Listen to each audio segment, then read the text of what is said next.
L hospital rule के बारे में ऑलमोस्ट सब बच्चों ने सुना होगा और उसके साथ एक अलग ही एनिग्मा अटैच्ड है कि ये रूल लगाना चाहिए नहीं लगाना चाहिए। टीचर्स मना भी करते हैं पर पूरी क्लैरिटी भी नहीं मिलती है कि भाई ये रूल लगना भी चाहिए कि नहीं लगना चाहिए, लगना चाहिए तो कहां लगना चाहिए। तो there are a lot of क्या कहते हैं ना स्टोरीज विद दिस रूल। मतलब फेमस है, हर बच्चे को पता होता है। इनफैक्ट पता तो उसको भी होता है जो क्लास 11th में नया नया आया है, उसको वैसे जादूगरी सी लगती है कि वाह यार ये भी हो गया। पर मोस्ट ऑफ द बच्चों को इनकम्प्लीट पता होता है। जिसको बाई चांस कंप्लीट पता भी होता है उसको ये नहीं पता होता है कि ये रूल, ये जो इसके अंदर जो कंडीशंस आ रही है ये क्यों आ रही हैं और इनका इंपैक्ट क्या होगा और कहां गड़बड़ कर सकता है। और जिसको ये पता भी होता है उसको ये नहीं पता होता कि किसी क्वेश्चन में एलएच रूल लगाते वक्त अपनी स्ट्रेटेजी क्या होनी चाहिए। मतलब अगर ऐसा नहीं कि अगर क्वेश्चन में एलएच रूल लग रहा है और आपने कहा कि चलो अपन एलएच रूल लगाते चले जाएंगे तो आपका काम अच्छा होगा, जेई में गड़बड़ भी हो सकती है। तो हम उन तीनों चीजों को इस वीडियो में अच्छे से कवर करेंगे कि हम क्या कानून है जिसके तहत इसको अप्लाई करना चाहिए। दूसरा, ये काम करता क्यों है या काम करना बंद करता क्यों है, क्या कारण है कि ये रूल्स आए, ये समझना बहुत जरूरी है क्योंकि वो सारे कारण अपने सिलेबस में हैं। ऑल्सो जब हम एग्जाम में अप्लाई करें तो क्या इतनी मेहनत करनी होगी या कोई स्ट्रेटेजी है जिसके थ्रू हम वर्क कर सकते हैं। तो ये तीन चीजें हम लोग कवर करेंगे। अब सबसे पहले रूल्स टू अप्लाई के बारे में बात समझते हैं कि बच्चों को यूजुअली ये पता होता है limit extending to A F x by g x है, जो अगर 0/0 या इन्फिनिटी बाई इन्फिनिटी फॉर्म में है, सीधा जय भारत बोलते हुए उसको डिफरेंशिएट कर दो। और याद रखिए यू बाई वी रूल लगा के डिफरेंशिएट नहीं, न्यूमरेटर को अलग और डिनोमिनेटर को अलग डिफरेंशिएट कर दो तो इसकी जो लिमिट आती है वही आंसर दे देती है।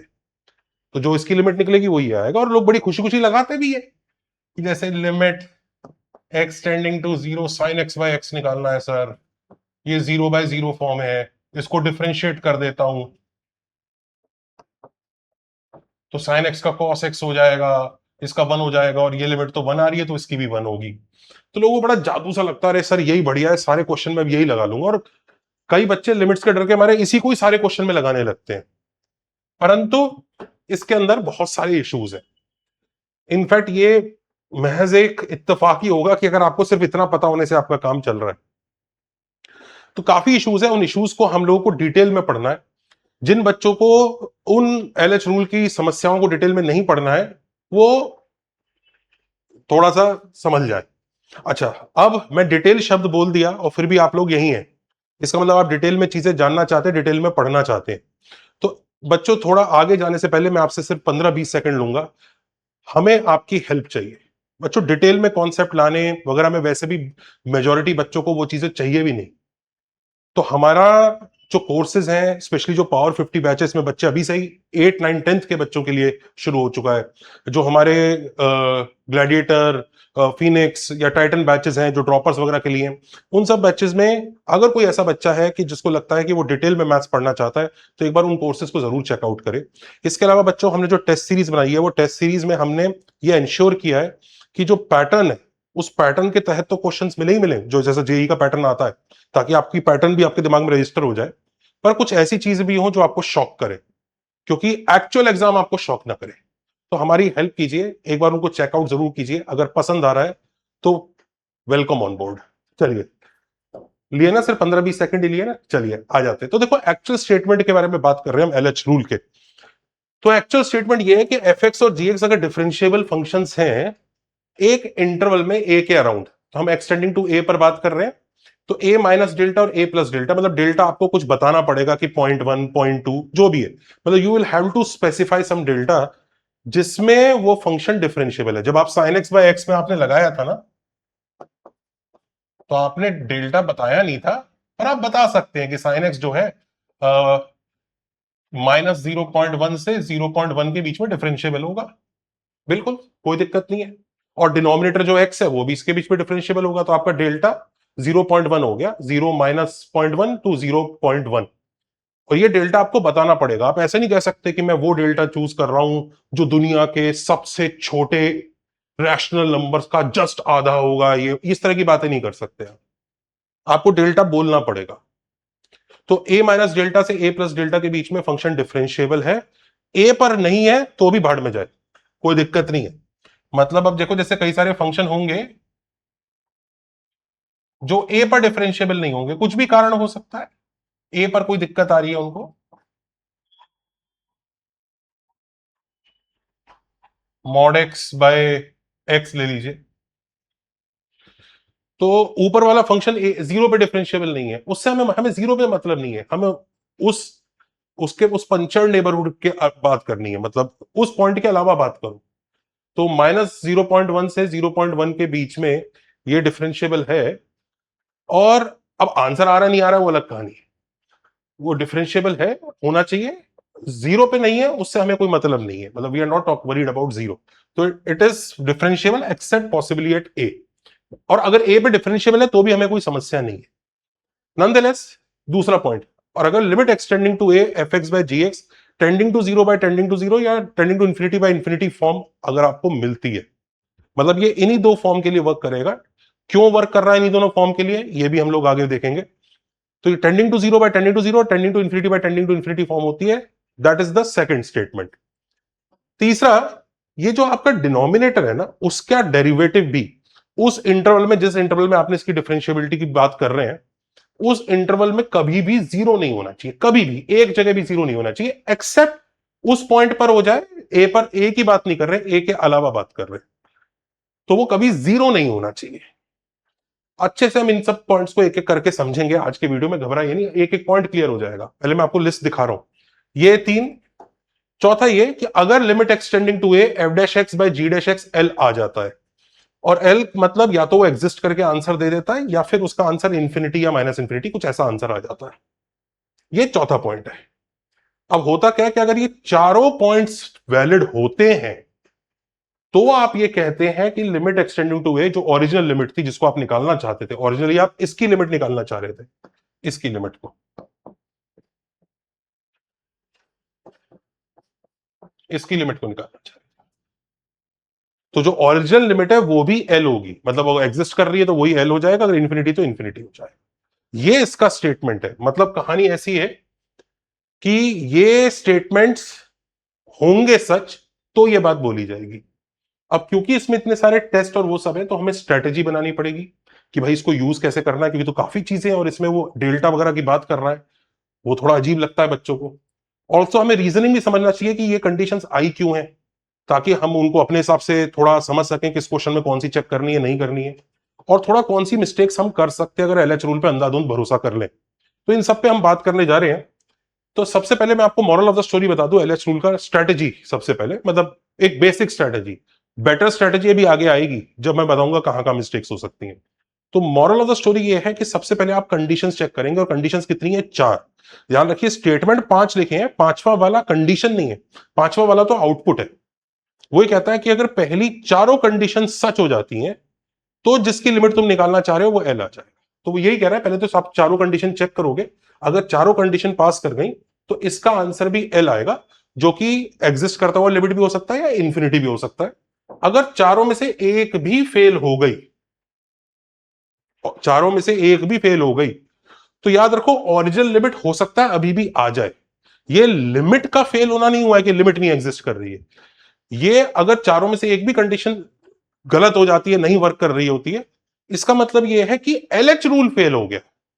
आप कुछ और मेथड लगाएं उससे आंसर आ सकता है, पर एलएच रूल का यहां कोई काम नहीं है। एलएच रूल का काम तभी है जब ये चारों द्वारपालों से थैंक यू कह के वो पास ऑन करेगा कि हाँ भाई आपकी आपकी बात भी ठीक है, आपकी बात भी ठीक है, सबकी बात ठीक है, चलो जी। ये चारों की चारों के ऊपर बात है। अब इस चीज को फिर से ध्यान रख लीजिए, ये एल का मतलब यहां पे खाली एग्जिस्ट नहीं है कि आंसर 2 आ रहा है या 3 आ रहा है, अगर ये इंफिनिटी आता है तो भी ये कॉपी कर लेगा। कई बच्चों को ये भी नहीं पता होता, वो सोचते हैं कि लिमिट का आंसर आ गया तो होगा, अगर लिमिट डज नॉट एग्जिस्ट आ गई तो वो डज नॉट एग्जिस्ट भी कौन सी वेराइटी का उसको समझ लीजिए, अगर वो इंफिनिटी वाली वेराइटी का है ना तो भी हम उस आंसर को कॉपी कर लेंगे नीचे ओरिजिनल लिमिट के लिए। ऑल्सो ये एक्सटेंडिंग टू ए ही नहीं, एक्सटेंडिंग टू इंफिनिटी पे भी वर्क करता है, इसका भी रीजनिंग जब हम प्रूफ देखेंगे समझ में आएगा, और ये वन साइडेड लिमिट्स के लिए भी वर्क करता है। वो सब चीजें आगे की बात है, पर पहले कदम बढ़ाते हैं, थोड़े थोड़े समझना शुरू करते हैं। हम सबसे पहले ना बच्चों में आपके लिए बड़ी मेहनत से 5 क्वेश्चन बना के लाया हूं, और हम 5 क्वेश्चन में एक एक रूल चेक करेंगे ताकि आपको फील आ जाएगी रूल चेक हो कैसे रहे। और कौन सा क्वेश्चन कौन से रूल पे फ्लॉप हो रहा है उससे भी काफी अच्छी फीलिंग हमें मिलेगी। तो एक एक करके मैं आपके सामने 5 क्वेश्चन लिखे हैं, क्वेश्चन 1 2 3 4 5, ऐसी स्टाइल से उल्टा लिख दिया। तो हम एक एक करके इन 5 क्वेश्चन को आप देख सकते हो, निहार सकते हो और हर एक क्वेश्चन को चेक करेंगे। कोई भी बच्चा इस तरह की बचकानी बात ना करे कि अरे सर मैं तो इसमें एक्स से एक्स काट के आंसर निकाल दूंगा, ये कर दूंगा। बात ये हो ही नहीं रही है। बात यह है कि एलएच रूल के लिए अगर हमें कभी जाना हो तो इन चारों को चेक कैसे करना है। तो अभी अपना दिमाग एलएच रूल की तरफ ही रखेंगे। यस, कई सारे कुछ हैं जिसमें डायरेक्टली भी आंसर आ सकता है और हम उनकी बात अभी नहीं कर रहे। तो ठीक है, लेट्स से मैंने डेलिबरेटली क्वेश्चंस ऐसे बनाए हैं जिसको आप अच्छे से विजुअलाइज कर पाए, और मैंने जानबूझ के इस तरह की चीजें रखी है जैसे जैसे देखो ये कैंसिल आउट हो जाता है ऊपर नीचे से, तो आंसर बड़ी जल्दी आ जाएगा। वो इसलिए रखा है क्योंकि जब मैं आपको सॉल्व करके दिखाऊंगा तो आपको जो एलएच रूल के अलावा वाला काम है इस वीडियो में, विदाउट एलएच रूल आंसर निकालना, उसमें टाइम वेस्ट ना हो, इसके लिए मैंने ये काम किया है। आप ये मत सोचे ना अरे हाँ हाँ क्या क्वेश्चन दे रहे हो, ये तो मैं वैसे ही कर दूंगा। भाई थोड़ा सा लॉजिक दिमाग में रखो, ठीक है, थोड़ा सा लॉजिक समझो। चलो, तो एक एक करके पकड़ना शुरू करते हैं। तो सबसे पहले बच्चों स्ट्रेटेजी में रूल नंबर जो 2 है ना, tending to zero by tending to zero और tending to infinity by tending to infinity, ये वाला कानून, ये सबसे आसान होता है चेक करने के लिए। डिफरेंशिएबिलिटी वगैरह से भी पहले सबसे पहले यही चेक किया करो। तो हम देखते हैं कि कौन कौन से इसमें से tending to zero by tending to zero या tending to infinity by tending to infinity है। तो देखो पहला वाला एक्स टेंडिंग टू जीरो पे ये 1 टेंड करेगा, लॉग ऑफ 1 ये 0 टेंड करेगा, ये भी 0 टेंड करेगा, ये भी 0 टेंड करेगा, tending to zero by tending to zero. ये भी देखो ये 0 टेंड करेगा। क्यों टेंड करेगा? ये टेंडिंग टू जीरो है, ये साइन ऑफ 1 बाय, ये बहुत बड़ा एंगल हो जाएगा, पर वो -1 और 1 के बीच में ऑसिलेट करेगा, ये ऐसा होगा tending to zero into something which oscillates between -1 and 1, और नीचे टेंडिंग टू जीरो। तो देखो ये tending to zero by tending to zero ही हो जाएगा क्योंकि इससे ये मल्टीप्लाई होकर टेंडिंग टू जीरो ही देगा।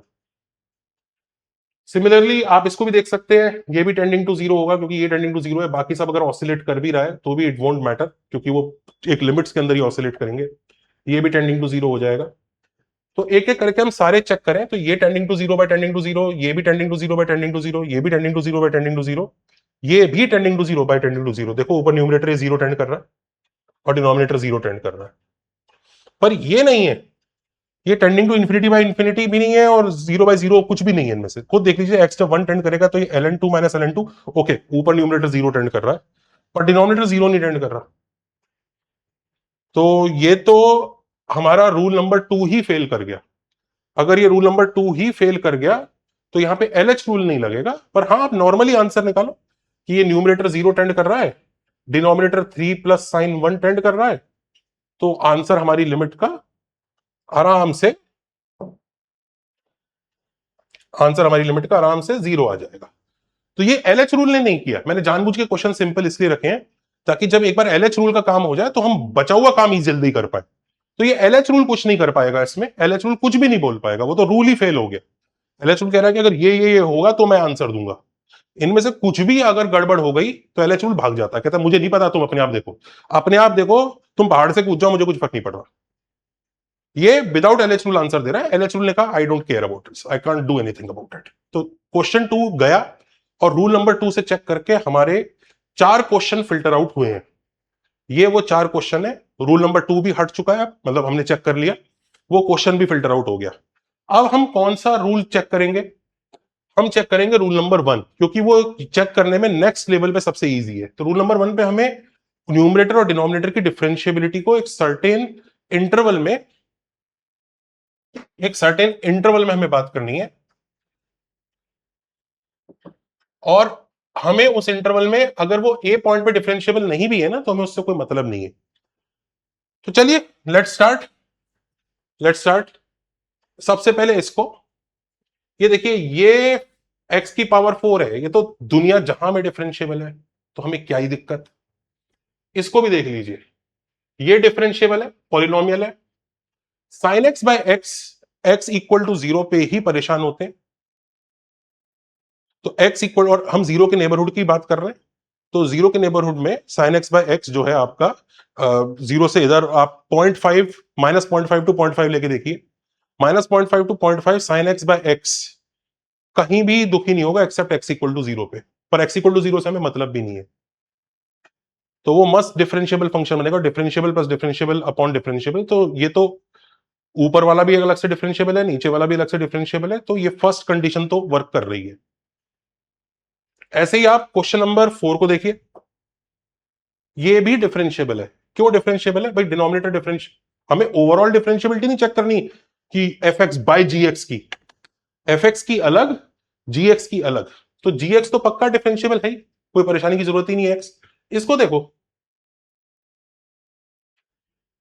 ये डिफरेंशिएबल फंक्शन है, ये भी डिफरेंशिएबल फंक्शन है, दो डिफरेंशिएबल का मल्टीप्लीकेशन डिफरेंशिएबल ही होता है।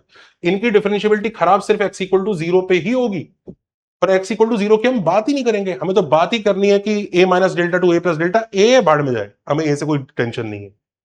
तो ए पे अगर वो डिफरेंशिएबल नहीं भी हो रहा है ना, x square sine one by x square, we don't care, A के अलावा तो नहीं, जीरो के अलावा तो है ना, दैट्स वंडरफुल, हो गया काम अपना। तो ये न्यूमरेटर भी डिफरेंशिएबल है, डिनोमिनेटर भी डिफरेंशिएबल है, परफेक्ट। ऐसे ही हम क्वेश्चन नंबर 3 की बात करते हैं। क्वेश्चन नंबर 3 में भी आप देख सकते हैं, differentiable into differentiable into differentiable, इसकी डिफरेंशिएबिलिटी को कौन बर्बाद कर सकता था? एक्स इक्वल टू जीरो बर्बाद कर सकता था, उस पर हम बात ही नहीं करेंगे। ये लीजिए, डिफरेंशिएबल इंटू डिफरेंशिएबल, मस्त, तो ऊपर वाला भी डिफरेंशिएबल, नीचे वाला भी डिफरेंशिएबल, मस्त चल रहा है काम, अपने को कोई टेंशन लेने की जरूरत नहीं है। एक इंटरवल एक इंटरवल छोड़ो, यहां तो बड़े बड़े इंटरवल तक मिल जाएंगे, आराम से हम बता सकते हैं। जैसे ये वाला -0.2 से 0.2 के बीच में न्यूमरेटर भी डिफरेंशिएबल होगा, डिनोमिनेटर भी डिफरेंशिएबल होगा, जीरो पे नहीं है, जीरो से मतलब भी नहीं है, तो आप बड़े आराम से ऐसे इंटरवल बता सकते हो। Let's talk about question number 1। ये आप देखोगे, ये डिफरेंशिएबिलिटी वाला टेस्ट फेल कर जाएगा, और इसमें से कौन फेल करेगा? न्यूमरेटर के डिनोमिनेटर, पकड़ लेते हैं इनको जरा। एफ एक्स मतलब न्यूमरेटर है अलग, डिनोमिनेटर क्या है? जी एक्स है, इसका तो टेंशन लो ही मत यार, एक्स स्क्वायर है तो हर जगह डिफरेंशिएबल होता है, आप तो छोटा सा इंटरवल मांग रहे हो उससे कि भाई तू इसमें डिफरेंशिएबल हो जाना, वो तो कह रहा है भाई अपन तो पूरी दुनिया में डिफरेंशिएबल है, तुम्हें क्या चाहिए? तो इससे कोई दिक्कत नहीं होगी, तो जी एक्स इज हैप्पी। तो मैंने तो ऐसे ही लिख दिया -0.2 से 0.2, बताने की जरूरत तो कहीं कितना भी ले लो उसके लिए, तो पर एफ एक्स के लिए देखते हैं। एफ एक्स देखो, तुम समझो कि देखो ये डिफरेंशिएबल है, ये डिफरेंशिएबल है, ये वैसे तो डिफरेंशिएबल होता है, पर मॉड लगने की वजह से कहीं कहीं कॉर्नर आते हैं, तो आप जानते हो ना, कहीं कहीं कॉर्नर कॉर्नर कॉर्नर आ रहे होंगे, और कॉर्नर उस जगह आ रहे होंगे जहां पे sign one by x zero होगा, तो सिर्फ उस जगह ये नॉट डिफरेंशिएबल होता है। देखो, इसके अलावा when x is not equal to 1/n pi, अब तो ये differentiable plus differentiable into differentiable वाला है, तो डिफरेंशिएबल ही है। लेकिन जब x 1/n पाई होगा तो कहानी क्या होगी? ये डिफरेंशिएबल होगा, इसको तो कोई दिक्कत नहीं है, ये भी डिफरेंशिएबल होगा, पर हाँ ये नॉट डिफरेंशिएबल हो जाएगा क्योंकि मॉड लगने की वजह से कॉर्नर आ जाएगा, इस तरह से वो बाउंस कर जाएगा। अब डिफरेंशिएबल इंटू नॉट डिफरेंशिएबल भी डिफरेंशिएबल होने का चांस रखते हैं अगर ये वाली चीज जीरो हो जाए, चांस रखते हैं, गारंटी नहीं, पर ध्यान रखो x इक्वल टू 1/n पाई पे ये जीरो नहीं होगा कभी भी। तो इसका मतलब इसका जो दोनों तरफ से जो डेरिवेटिव में वो कॉर्नर आ रहा है ना, उस कॉर्नर को खत्म नहीं किया जा सकता, तो यानी ये नॉट डिफरेंशिएबल हो जाएगा। तो differentiable plus not differentiable will give you not differentiable. तो एफ एक्स जो है 1/n पाई पे नॉट डिफरेंशिएबल आ रहा है, आप आराम से 1/3 पाई लेके चेक करके देख लीजिए, आप x इक्वल टू 1/3 पाई लीजिए और चेक करके देख लीजिए, आप नॉर्मली भी चेक कर सकते हैं। मैं डिफरेंशिएबिलिटी नहीं पढ़ाना चाह रहा हूं, इसलिए मैं इस चीज को थोड़ा सा नटशेल में बोल रहा हूं, अदरवाइज इसको हम बड़े अच्छे से डिफरेंशिएबिलिटी का अलजेब्रा वगैरह समझा के कर सकते हैं। पर ठीक है, x इक्वल टू 1/3 पाई पे आप चेक कर लीजिएगा, ऐसे x इक्वल टू 1/n पाई ये नॉट डिफरेंशिएबल आ जाएगा। ध्यान रखिए, not differentiable into differentiable differentiable हो सकते थे, अगर ये जीरो होता तो चांस हो सकता, ये जीरो है ही नहीं 1/n पाई पे।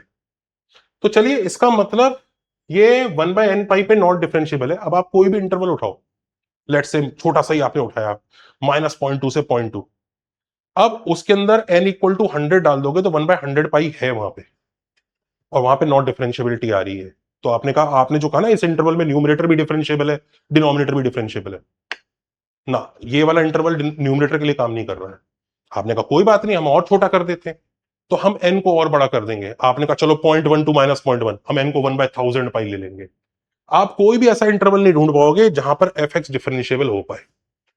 इस वजह से आपका ये क्वेश्चन नंबर 1, ये जो नीचे लिखा है, ये कोई भी इंटरवल आप लोगे वो फेल हो जाएगा। और क्योंकि इंटरवल फेल हो गया, तो यानी कि ये वाला फंक्शन पे, ये वाले क्वेश्चन पे एलएच रूल ने कहा बाय बाय, अब मेरा यहां कोई काम नहीं है, हूं आपा चल दे आएंगे, अब अपन कुछ नहीं कर सकते। अब इसको जो तुम्हें करना है तुम अपने आप देखो, और अपने आप हम देख भी सकते हैं। एलएच रूल फेल हो गया, पर ऊपर नीचे से एक्स स्क्वायर कट गया, लिमिट निकालोगे तो आपकी लिमिट का आंसर 1 आ जाएगा। लिमिट आ जाती है, पर एलएच रूल का कोई काम नहीं है। तो यानी जो क्वेश्चन नंबर 1 है हमारा, एलएच रूल ने बाय बाय कह चुका है। अब ये 3 क्वेश्चन बचे। क्वेश्चन नंबर 1 और 2 चेक, रूल नंबर 1 और 2 चेक हो चुका है। अब रूल नंबर 3 को हम चेक करने जा रहे हैं। जिस ऑर्डर में मैं चेक कर रहा हूं उसी ऑर्डर में आपको चेक करना चाहिए, और मैं आपको आगे ट्रिक भी बताऊंगा क्या सारी चीजें चेक करने की जरूरत है कि नहीं। अब रूल नंबर 3 की बात कर रहे हैं। रूल नंबर 3 ये कह रहा है कि चलो तुमने ये तो चेक कर लिया कि डिनोमिनेटर डिफरेंशिएबल है, आपने तो दोनों के लिए चेक किया है, न्यूमरेटर के लिए भी और डिनोमिनेटर दोनों के लिए डिफरेंशिएबिलिटी चेक की है। वो कह रहा है डिनोमिनेटर के लिए एक चीज और चेक करो, कि वो उस इंटरवल में कभी भी जीरो नहीं होना चाहिए उसका डेरिवेटिव। अब ये कंडीशन क्यों आ रही है, किस लिए आ रही है, इसके लिए हम बात करेंगे, क्योंकि ये समझना जरूरी है कंडीशन कहां से आ रही है यार।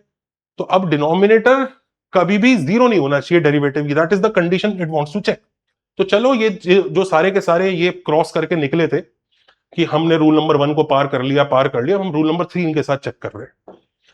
तो रूल नंबर 3 देखो, -0.2 से 0.2 के बीच में ये डिनोमिनेटर का 4x³ है, जीरो पे बात नहीं हो रही है, नेबरहुड में बात हो रही है। तो 4x³ जो डेरिवेटिव है वो तो कभी जीरो नहीं होगा इसके अंदर, जीरो के अलावा। जीरो पे होगा डेरिवेटिव जीरो, लेकिन जीरो पे तो बात ही नहीं करनी ना। ऐसे ही इसका डेरिवेटिव 1, ये तो जीरो पे भी जीरो नहीं होगा, तो ये तो दोनों क्रॉस कर गए।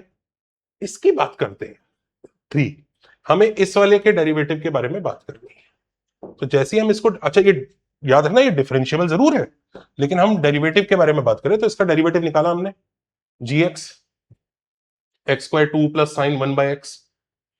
अब जब हम इसका डेरिवेटिव निकाल रहे हैं तो ये आया g'(x) 4x plus 2x sign 1/x minus cos 1/x। तो अब सवाल ये उठता है कि भाई ये डेरिवेटिव है, क्या कोई ऐसा इंटरवल में ढूंढ पाऊंगा कि जहां पर ये जीरो नहीं है। तो अब इधर देखो बड़ी केयरफुली, x को अगर मैं, ये कंटिन्यूअस है वैसे फंक्शन, ध्यान से देखो ये कंटिन्यूअस है, ये जीरो पे डिसकंटिन्यूअस है, जीरो के अलावा कंटिन्यूअस ही है, क्योंकि ये कंटिन्यूअस, ये कंटिन्यूअस, ये कंटिन्यूअस, ये भी जीरो पे ही टूटता है, ये कंटिन्यूअस जीरो के अलावा। तो it's a continuous function apart from zero. Now look at this, मैं g डैश वाले फंक्शन में 1/2n पाई डाल रहा हूं, मतलब 1/even पाई, तो 1/2n पाई डालूंगा तो यहां 4/2n पाई, यहां पर x की जगह 1/2n पाई डालूंगा तो ये तो जीरो ही हो जाएगा। Minus cos 1/2n pi, 1/1/2n pi will be cos of 2n pi which is 1। तो आंसर आएगा 4/2n पाई -1, और n में बहुत बड़ा नंबर ले रहा हूं क्योंकि मुझे तो छोटा सा इंटरवल चाहिए ना, तो n मैं 10 से बड़ा समझ रहा हूं मान लीजिए अभी। तो जैसे तुम देखोगे तो तुम्हें एक नेगेटिव क्वांटिटी मिलेगी, तुम n को जैसे 10 से बड़ा कुछ डालोगे तो ये एक नेगेटिव क्वांटिटी है। वहीं पर अगर मैं 1/2n+1 पाई डालता हूं, मतलब ऑड पाई डालता हूं, तो जैसे मैं ऑड पाई डालूंगा तो ये 4/2n+1 पाई हो जाएगा, ये तो वापस ही जीरो हो जाएगा, पर ये +1 हो जाएगा, ये पॉजिटिव है। तो इसका मतलब ऑड पाई से, 1/ऑड पाई से लेकर 1/इवन पाई के बीच में ये कहीं ना कहीं तो जीरो होगा, क्योंकि g'(x) खुद कंटिन्यूअस था। 1/ऑड पाई में ये पॉजिटिव आ रहा है, 1/इवन पाई में नेगेटिव आ रहा है, तो उनके बीच में कभी ना कभी तो जीरो क्रॉस करेगा ही करेगा। तो अगर ये बात हमें समझ में आती है तो कोई सा भी इंटरवल उठा लो, -0.2 से 0.2, तो तुम्हें पता है कोई ना कोई, अब 1/1001 पाई, 1/1002 पाई इसके अंदर बैठा ही बैठा है, और वहां पे g'(x) जीरो हो पक्का कहीं ना कहीं। तो आप जितना छोटा करोगे मैं n को उतना बड़ा करके आपको एक ऐसा इंटरवल दिखा दूंगा जहां गारंटीड g'(x) जीरो है। तो आप कैसे भी करके एक ऐसा इंटरवल ढूंढ नहीं पाओगे जहां पर आपको g'(x) गारंटीड नॉन जीरो मिलेगा। तो क्वेश्चन नंबर 3 वापस हम सारे इंटरवल फेल कर जाएगा। क्वेश्चन नंबर 3 वापस हमारा रूल नंबर 3 फेल कर चुका है, और अब हमारे पास दो ही कैंडिडेट बचे हैं जो रूल नंबर 4 तक पहुंचे हैं, विच इज क्वेश्चन नंबर 5 और क्वेश्चन नंबर 4। क्वेश्चन नंबर 5 और क्वेश्चन नंबर 4 क्या रूल को चेक करना चाहेंगे? वो कहेंगे भाई डेरिवेटिव अपॉन डेरिवेटिव की लिमिट निकालो, वो लिमिट अगर आ जाती है तो वही आंसर है, और नहीं आती है तो क्यों नहीं आ रही है। क्या वो इस वजह से नहीं आ रही है कि वो इन्फिनिटी हो गई है, तो भी वो आंसर हम ले लेंगे। पर अगर किसी और कारणवश नहीं आती है तो बाय बाय। तो चलिए स्टार्ट करते हैं। जैसे ये वाला, इसको डिफरेंशिएट किया, एलएच रूल, न्यूमरेटर को अलग डिफरेंशिएट, डिनोमिनेटर को। एक तो एलएच रूल का मतलब ये नहीं होता यू बाई वी रूल लगा के डिफरेंशिएट कर रहे हैं। ध्यान रखिए, डिफरेंशिएट करने का मतलब होता है न्यूमरेटर को अलग और डिनोमिनेटर को अलग। तो हमने डिफरेंशिएट किया, ये आ गया। अब हम देखना चाह रहे हैं इसकी लिमिट आ रही है कि नहीं आ रही। तो हमने एलसीएम लेके फिर सीरीज एक्सपेंशन लगाया, एक्स कॉट एक्स का सीरीज एक्सपेंशन लगाया। कई बच्चों को नहीं पता होगा, पर अभी मेरा काम सीरीज एक्सपेंशन पे जाने का नहीं है। तो आप ये समझ सकते हैं इसकी लिमिट आ जाती है -1/180। और वहीं पे अगर मैं दूसरे पे जाता हूं, इसको न्यूमरेटर को अलग करता हूं, डिनोमिनेटर को अलग करता हूं, तो डिनोमिनेटर का डेरिवेटिव 1 होता है, न्यूमरेटर का डेरिवेटिव ये आता है। अब ये वाला पार्ट टेंडिंग टू 0 है और ये -1 और 1 के बीच में ऑसिलेट करेगा। ये वाला पार्ट टेंडिंग टू इंफिनिटी है और हम अगर 0+ की बात कर रहे हैं, और ये -1 और 1 के बीच में ऑसिलेट करेगा। तो इसकी लिमिट आ नहीं रही है न्यूमरेटर की। ये टेंडिंग टू 0 इसको तो शांत कर देगा कि भाई तू 0 हो जा, तेरे ऑसिलेशंस हैं पर मैं टेंडिंग टू 0, तो मल्टीप्लाई करके हम टेंडिंग टू 0 हो जाएंगे। पर ये देखो इसके ऑसिलेशंस क्या बना देगा। तो ये लिमिट तो डज नॉट एग्जिस्ट आ रही है। तो मॉरल ऑफ द स्टोरी ये हुआ कि इसकी लिमिट एग्जिस्ट कर रही है, इसके डेरिवेटिव अपॉन डेरिवेटिव की लिमिट एग्जिस्ट कर रही है, इसकी नहीं कर रही है। तो हम क्या कह सकते हैं? हम ये कह सकते हैं कि भाई इसका आंसर तो वही है -1/180 जो आंसर आया था। इसका भाई एलएच रूल फेल हो गया, हमें नहीं पता इसका आंसर आएगा कि नहीं आएगा, एलएच रूल ये कह के जा रहा है। फिर क्या करोगे? फिर नॉर्मली देखो, ट्राई करो, क्या पता वर्क कर जाए। तो क्या पता करके दूसरे मेथड से आंसर आ जाता है। ऐसा हो भी सकता है दूसरे मेथड से भी आंसर नहीं आता या डज नॉट एग्जिस्ट आता, बट जो भी है एलएच रूल बाय बाय कह चुका है। अब कहानी ऐसी है कि जो हमने 5 क्वेश्चन लिए थे, आपने देखा कि उनमें से पहला वाला एलएच रूल से हुआ है, बाकी कोई सा भी एलएच रूल से होगा नहीं, क्योंकि वो कहीं ना कहीं वो गड़बड़ कर रहे थे। Now you understand about rule number 4 very carefully. Rule number 4 जो है ना, सबसे इंपॉर्टेंट रूल है। वो ये नहीं कहता कि अगर लिमिट ये हमेशा इसके इक्वल होगा। वो ये कहता है कि उससे पूछो, वो अगर वो सही है, आंसर दे रहा है, तो मैं उस आंसर को लूंगा। और चलो उसका आंसर इन्फिनिटी भी आ रहा है तो भी मैं ले लूंगा। वो जो आंसर इन्फिनिटी दे रहा है तो भी मैं ले लूंगा, क्योंकि मैं समझ सकता हूं कि f x by ji x की लिमिट, अगर वो f dash x by ji dash x की लिमिट अगर इन्फिनिटी आ रही है, तो g dash x by f dash x की लिमिट 0 आती होगी। तो अगर मैं ही अपना उल्टा क्वेश्चन दे दूं तो मेरी लिमिट 0 आएगी, तो सीधे की इन्फिनिटी आएगी, तो मैं वो कॉपी करने को तैयार हूं। उसके अलावा वो कॉपी नहीं करता है। तो जैसे मैंने आपको 3 क्वेश्चन दिए, तो जैसे एक्स टेंडिंग टू इन्फिनिटी पे x plus sine x upon x है, f dash by ji dash की बात करोगे तो इसका आएगा 1 प्लस कॉस एक्स अपॉन 1, इसका cos x अपॉन 1, इसका e रेस्ट पर x अपॉन 1। ये डज नॉट एग्जिस्ट होगी, क्योंकि एक्स टेंडिंग टू इन्फिनिटी पे ये भाई साहब ऑसिलेट करते रहेंगे। ये 1 प्लस ऐसा आएगा तो ये डज नॉट एग्जिस्ट देगा। ये एक्स टेंडिंग टू 0 पे ये 1 ही देगा। ये एक्स टेंडिंग टू इन्फिनिटी पे ये डज नॉट एग्जिस्ट देगा, इन्फिनिटी वाला। हमारा आंसर ओरिजिनल लिमिट का, इस केस में we can't say anything because LH rule failed, answer ही नहीं आया। इस केस में एलएच रूल ने आंसर 1 दे दिया तो हमने 1 आंसर कॉपी कर लिया। इस केस में एलएच रूल ने आंसर इन्फिनिटी दे दिया तो हमने इन्फिनिटी आंसर ही कॉपी कर लिया। ऐसा हो सकता था उस सिनेरियो में एलएच रूल ने आंसर डज नॉट एग्जिस्ट दिया है, ओरिजिनल लिमिट एग्जिस्ट कर जाए, वो करती है। करती है, आप इसको एक्स से डिवाइड कर लीजिए, 1 plus sine x by x करोगे तो इसकी लिमिट 1 आ जाएगी, करके देख लेना यार। पर ऐसा भी कर सकता था कि नहीं करे। दोनों बातें पॉसिबल है, दोनों बातें पॉसिबल है, बट एलएच रूल से हम कुछ भी नहीं कर पा रहे उस केस में। तो खैर, moral of the story I think आप समझ गए होंगे कि हमें एक स्ट्रैटेजी के तहत इसके चेक करने होंगे। वो स्ट्रैटेजी क्या है, हमने उसके ऊपर थोड़ी सी बात की, अभी तक नहीं पूरी नहीं की है। पर ये ऐसा हो क्यों रहा है और हमें क्या क्या ध्यान रखना होगा, मतलब कौन से क्वेश्चन में क्या सारे रूल चेक करने हैं, क्या कहानी है, तो उसके ऊपर अगर आपको वीडियो चाहिए, क्योंकि वीडियो ऑलरेडी लंबा हो गया है, तो जरूर कमेंट कीजिए। Also check out our course दोस्त एंड टेस्ट सीरीज, काफी मेहनत से चीजें बनाई गई हैं। और वीडियो बताइए कि अगर आपको रीजनिंग, एलएच रूल में स्ट्रेटेजी क्या रखें, वो सब के ऊपर अगर वीडियो चाहिए तो एक बार कमेंट करके बताइएगा। आपके कमेंट से हमें पता लगता है कि हमें क्या चीज बनानी है। आई होप ये वीडियो पसंद आया होगा। बाय।